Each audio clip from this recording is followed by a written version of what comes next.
everyone. Thanks for joining us here in the Rochester Press Box, and welcome to playoff season. We're deep into it. You were saying earlier the Giants are playing on house money, and as we record this, they've probably already been eliminated, but congratulations. I don't care. We're still playing with house money. Win or lose, I am loving life right about now. Beating a team we know we had a chance to beat, and Duffy and I are geniuses. They are fun to watch. Why are you a genius? Well, I mean, just because of all the things that fall out of my mouth. I have been saying all season that the Vikings were frauds, all season long, and being yelled at for it. And what do you know? The frauds show up opening playoff round. Still a three, E.J. Manuel? DeMar Hamlin, first of all. Second of all, yeah, we're winning, man. We're rolling. This jersey ain't coming off until the Bills win the Super Bowl. So... Very good. Oh, wait. You're not upset. You say it. I say it, you get upset. You say it, and it's almost like a fact. Because I'm a genius, I can say these things. Follow along. Let's talk accountability. Okay. We have situations developed in that first week of the playoffs that, deserve to be addressed. I thought it was really fascinating. Take your pick. You got Lamar Jackson in Baltimore. You got what happened to the Chargers. Well, that's a good place to start. One of those two. Or in Brett Maher, the other one, the kicker. The Dallas Cowboys. What do you like? Let's go with Brett Maher first. First of all, what's interesting about this thing is he became the story. That game was totally dominated by the Dallas Cowboys, and now you're going into this week's game wondering whether or not the game will be on the line. This is poetic sports justice here. Game on the line, 25, 30-yard line. You're putting your kicker out there to make that field goal. The entire football world will watch it to see if he can come back and go from being the GOAT to the hero. It's so bizarre. I mean, it was, but look, if I'm a Cowboys fan, I'm glad you got out of the way now. I mean, what are the odds that he goes out and does that again, a professional NFL kicker? If McCarthy's smart, he doesn't even let it factor into his brain. Just go play ball the way you would having him hit every field goal. The thing is, my initial reaction was that it's irresponsible for Dallas not to consider other options, giving everything that's at stake. And then I look at Maher's record for the season. This guy was one of the best long-distance kicker in the league. You got it. And the thing is, I like the fact that McCarthy kept sending him out there. Let him kick himself out of it, right? It's like Bird. You're going to be cold until you're not cold anymore. Well, this is going to be interesting because McCarthy was the question going into this game. So was Dak Prescott. They performed extremely well, and the guy who's been consistent all year, you have question marks going into this game. So that's going to be interesting. What do you make of the Chargers? I'm surprised the head coach still has his job.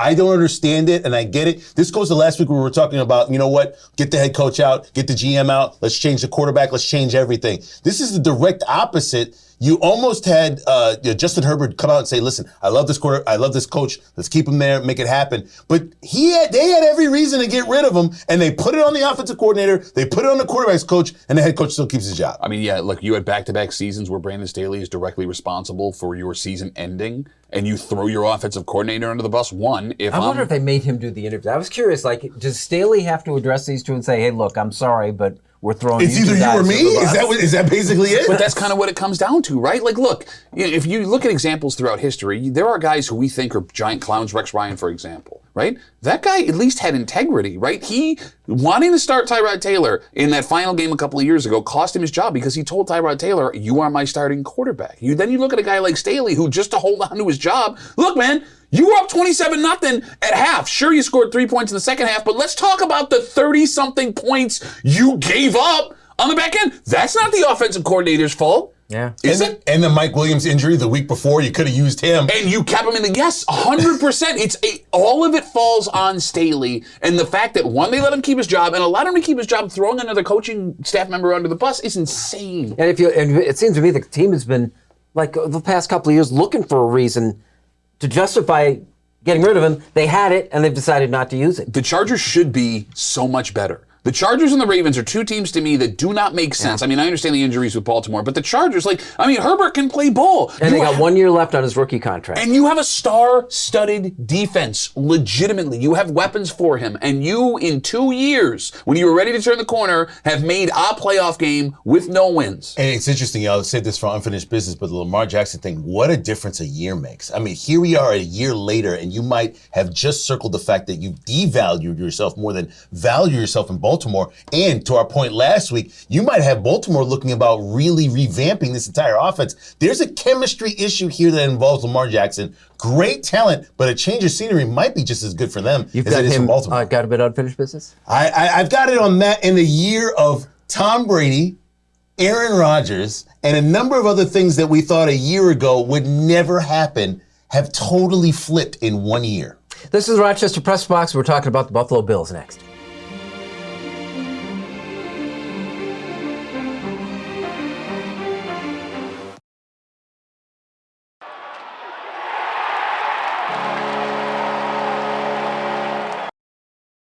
Mike O'Brien, your getaway guy. If you like to travel like I do, you'll love my travel books.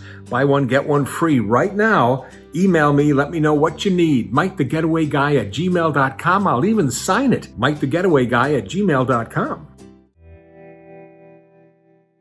Welcome back, and thanks for joining us here on the Rochester Press Box. Our Bills segment is brought to you by Ralph Honda, celebrating 50 years as New York's first and oldest Honda dealer. Visit Ralph Honda today and find out how we do Hondas right at ralphhonda.com.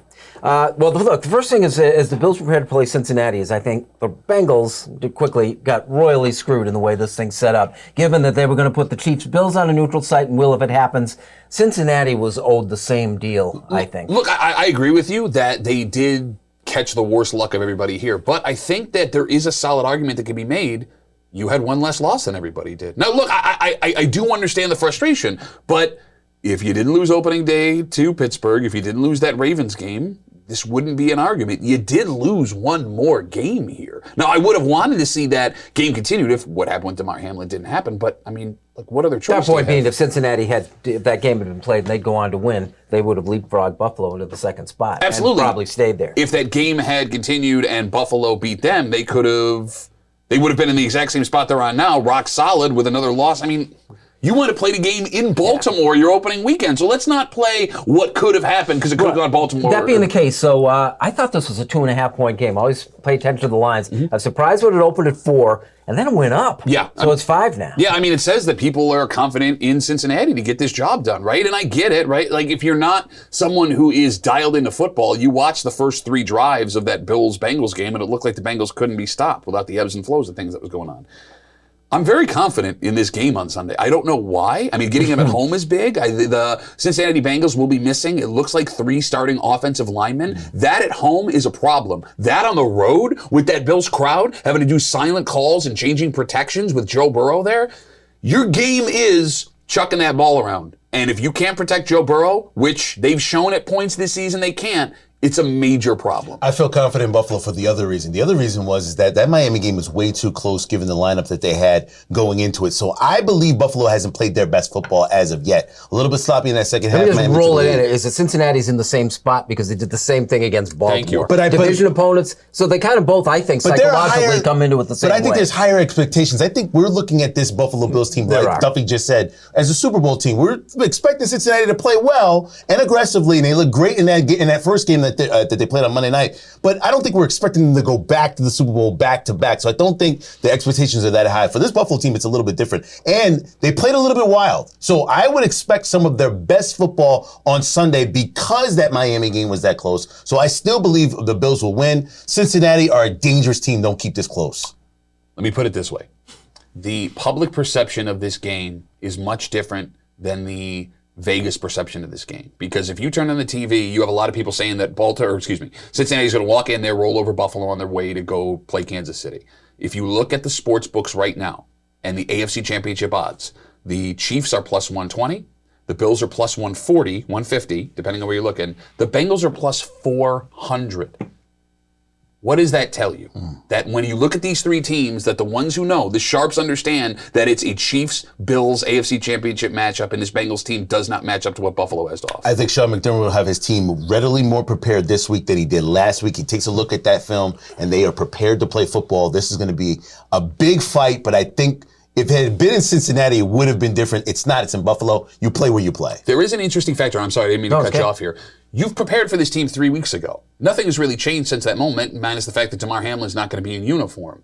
How do the first 3 series that were actually played affect now how these 2 teams are prepping for each other? Because, I mean, the Bills went out and watched the Bengals chuck all over them. And, in fact, the Bills... It's like sending a team out there, taking a timeout because you've seen what their formation is. Yes, I mean, and we've never seen anything like this before. And the football nerd in me, now that Damar Hamlin is okay, thank God, is very interested to see how different Buffalo's approach is, if the offensive approach for Cincinnati is going to be any different. I can't wait to watch this. You guys are on the same page. Yeah, I really believe it. What happened last week is going to dictate a better Bills team this week. If it doesn't, I'd be shocked.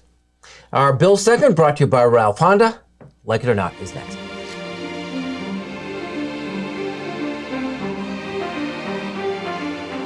Here's the Press Box Trivia question, brought to you by Market View Liquor, where exceptional customer service meets an extensive selection. Jefferson Road.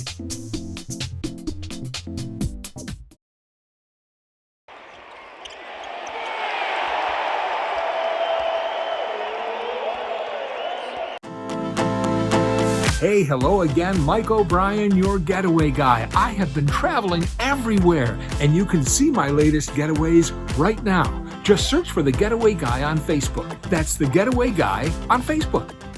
Here's the Press Box Trivia answer, brought to you by Market View Liquor, where exceptional customer service meets an extensive selection. Jefferson Road at 390.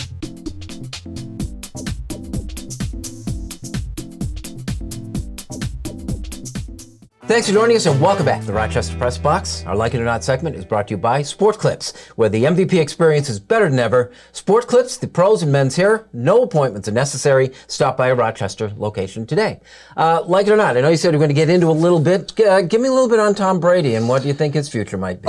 His future is quite interesting, but I don't really care. You want to know why? Because there was so much going on personally and professionally for him. So he could end up in Miami. He could end up with the Las Vegas Raiders. He could end up, there was this dream of him going to San Francisco. That ain't happening. So at this particular point, him and Aaron Rodgers are in the same category. Why don't you just do what you do and show up for camp, and we'll see where it all You kind of think goes. Miami's in play, huh? Yeah, there's this thought of him in ownership again. I don't think that ever really died before. Tampa Bay was kind of the second option, so he got to move to Florida. But I think because of the personal things going on with this divorce, I think he might rededicate himself one more time for one more trip. We'll see what happens. But like I said before, I don't really care. Look, it's over. It's done. I pray to God. He hasn't even retired yet, and he's already saying it. Did you watch that game against Dallas? Oh, I watched it. He quit. I know. That man quit on the field. Yep. Did you watch him afterwards in the press conference? There was no fury. There was no fire. There was thank you, goodbye. Exactly. It was a man that resigned himself that he's not what he used to be. Now, whether or not he comes back to play is still a question mark. I could see him coming back next year. There's been rumors that Miami and New England will make a move on Brady. Please, God, one of them in the division. That's been the story. And I have my conspiracy theory that the reason he was taking low-end deals from New England all these years is because he's got a side handshake deal with the owners of the Patriots that you're going to get a piece when everything's done. Mark my words. Mark my words. Hey, you were the guy when he retired. He said, oh, no, he's coming back. And so we kind of view you as the Brady expert on Ben. I mean, expert on everything. Look, you watched it. It's done. It's over. And I know we've been hesitant for years to say it's finished. What team saw the performance of Tom Brady the last couple of weeks and goes, that's the guy that's going to push us over the edge to make us a championship Josh team? McDaniels in the Raiders. Oh, please, God. Please. He'll do it. Please do it. He'll do it. He'll go back to his home state and go back. Because if there's one thing that if there's one thing that Josh McDaniels has been good at, it's taking quarterbacks when he's a head coach and making them successful on his roster. Mm-hmm.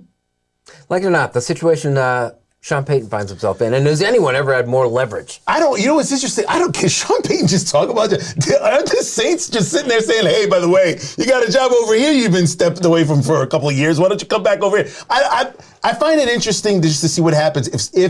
If the Cowboys would have lost that game against Tampa, I would have been like, okay, that sounds like it's perfectly lined up, even though, they love their offensive coordinator in Dallas. That being said, I don't know. He's got his pick of the litter. They mentioned Denver. I don't really see him fitting there. I'm not quite sure what to expect with Sean Payton. I think he'll sit out another year. Really? You know, it's so funny. I'm trying to figure out, how does a guy get himself into that position? Like, I think McVay out in L.A. kind of wanted it. He sees Sean Payton. He says, well, what has he done lately? Like, nothing in New Orleans. Takes a year off. And all of a sudden, he's the thing. No, you said it yourself. He's got to be one of the most overrated head coaches in NFL history because he's got his Super Bowl. That's great. You also got it on the back of an MVP season from your quarterback, right? Like, it's a what have you done for me lately league. Unless they forget about you, in which case, we all want you. Whatever team makes that signing is making a massive mistake. He is the perfect, mesh of sort of this young quarterback, offense type of thing, and then the old school together. It doesn't quite work when you've got the genius offensive guy that doesn't know the football end and the football old school guy who doesn't know the new offensive end. But I put in your guys' situation. If either one of you were to leave the air tomorrow and then decide, I'm going to take a year off, and in a year, you're going to be in more demand than you were when you left. How does that work? That's news to me, so you tell me how it works. I don't know. Well, that's what Sean Payton did. I would take that year off. I tell you, I know Duffy, you would too. Tariq, the Sean Payton of radio. Not in the overrated sense, but in the more money on the We back. are geniuses. I don't know. You are in your own realm, in your own heads. Our Like It or Not segment brought to you by Sport Clips. Unfinished Business is next.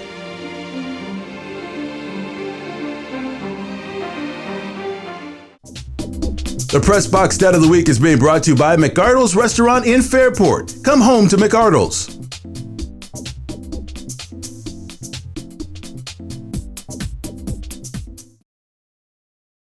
And now to Eichel. He floated one.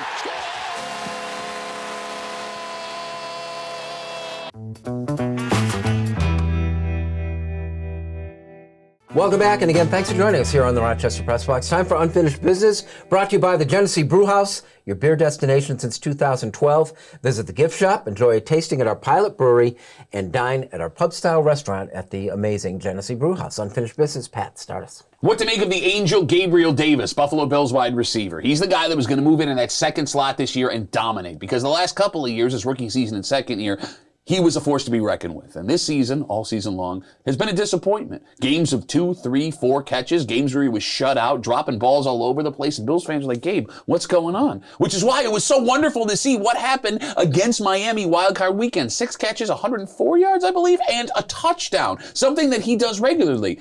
Showing out in the playoffs last year against Kansas City in the divisional round. They lose the game, but he sets an NFL playoff record for most touchdown catches in a game, right? Against Indianapolis, his rookie season, 2 toe-touch catches that bring the Bills down the field and have them take the lead at halftime to make sure they don't lose in an upset 2-7 in Indianapolis. And I look at it this way. I don't know how much money Gabe Davis is going to command after next season on the free agent market. And to be honest, I understand Bills fans' frustrations with what was going on in the regular season. But the fact of the matter is this. When you have a team built the way the Bills are, all you need to do is show up in the playoffs. And as long as Gabe Davis continues this 2-year streak of having his biggest moments and biggest games when it matters the most, I don't care what you do during the regular season. Drop 15 balls if you want to. Go play ball, and let's enjoy watching playoff Gabe Davis.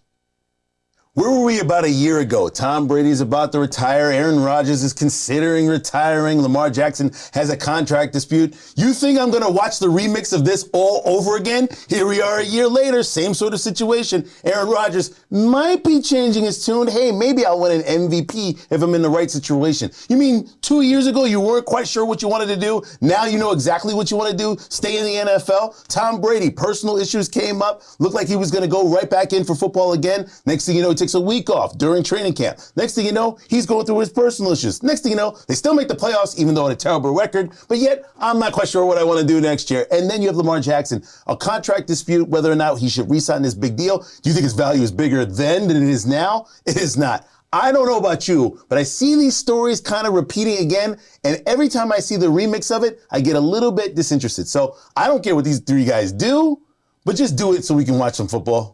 I lost my Fantasy Football League playoff semifinals a few weeks ago on that Patriots game, the one that went down to the last play, tied. New England started laddering the ball around and it wound up in their own end zone. The game was tied. It was headed to overtime. Instead, the Las Vegas Raiders win the game. The Patriots missed the playoffs, and my season was over.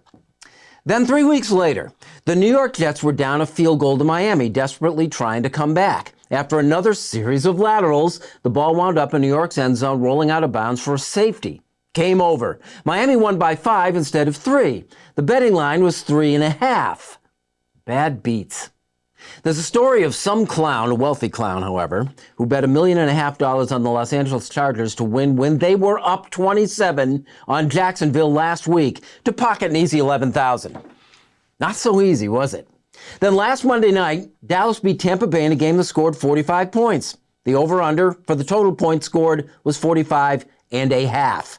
So the under won, but only after the Cowboys kicker Brett Maher missed not 1, not 2, not 3, but 4 extra points. Based on a 95% success rate across the league, what Maher accomplished that night was $125,000 a one shot. Good for you. There are just 5 football games left to play, 5 most important games of the season. Something is going to happen in at least one of them that'll impact the outcome and force someone to scream, "That's just crazy." Take the over on that. That is Unfinished Business, brought to you by the Genesee Brew House, and that is our show. Gentlemen, both on the Bills this week. Yes, both of our teams still alive. Hopefully your team will still be alive at the end of the weekend. Thank you.